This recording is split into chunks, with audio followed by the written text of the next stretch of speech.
እንዴት ዋላችሁ? ይሰማል ድምጼ?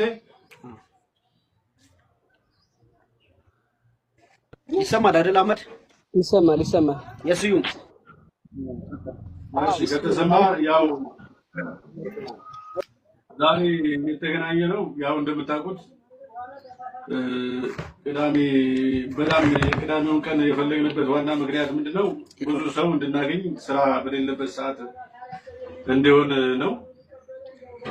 ይህንንም ብዙ ጊዜ በተናጠል የሚሰሩ ስራዎችን ከተናጠል በተለለ ለየብቻችን ከምንሮጥ እንደ ማህበር በጋራ ሆነን እንድንንቀሳቀስ አንድ የሚያደርገን ማህበር መኖር አለበት የሚሉ ብዙ በርከት ያሉ ጥያቄዎች ከተለያዩ ቦታዎች ስለሚነሱ እነሱን ጥያቄዎች ለመፍታት ነው።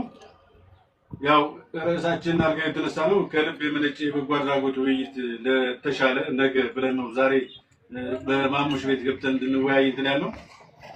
አሁን የተወሰነ ስለ ከላላ ልማት ማህበር የተወሰነ ነገር ግንዛቤ እንዲኖራችሁ ምናልባት ላታውቁም ስለምትችሉ የከላላ ልማት ማህበር በ2013 ዓመተ ምህረት ማለት በ2011 ዓመተ ምህረት ነው የተቋቋመው። ሲቋቋም የወረዳው ያው ከተማ አስተዳደር ስላልነበረ ይሄም በሰዓቱ የከላላ ወረዳ ጋር ባንድ በነበርንበት ሰዓት እንደ ከላላ ወረዳ የተቋቋመ ማህበር ነው።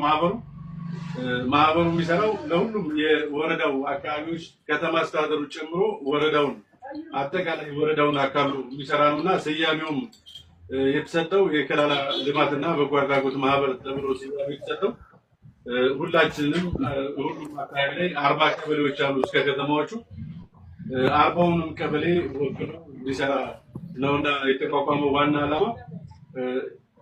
በዚህ መሰረት የወረዳው መንግስት አምኖበት በሰዓቱ እና አስተዳዳሪ የነበረው እና አሊማም ጨምሮ ሌሎች አዲስ አበባ ያሉ እነ ሞገስ አምደስላሴ እነ ዶክተር በላይ እነ ኢንጂነር አማረ አጠቃላይ ትልልቅ ቦታ ላይ ያሉ ሰዎችን ጨምሮ በእነሱ ፍላጎት የተቋቋመ ማህበር ነው። ማህበሩ ከተቋቋመ በኋላ ምን ሰራ የሚሉትን የተወሰነ እንደዚህ ጠለቅ ብዬ መሄድ አልፈልግም። እዚህ ላይ ምን ሰራ የሚሉትን ለምሳሌ በጦርነቱ ሰዓት በጁንታ ጊዜ 2013 ላይ በነበረው የሰሜኑ ጦርነት የተጎዱ የሚኒሻ ቤተሰቦችን እና ሌሎች የተጎዱ አጠቃላይ የተጎዱ ሰዎችን ከ480 ሺህ ብር በላይ በማሰባሰብ ለነሱ ድጋፍ ያደረገበት ሁኔታ ነበር።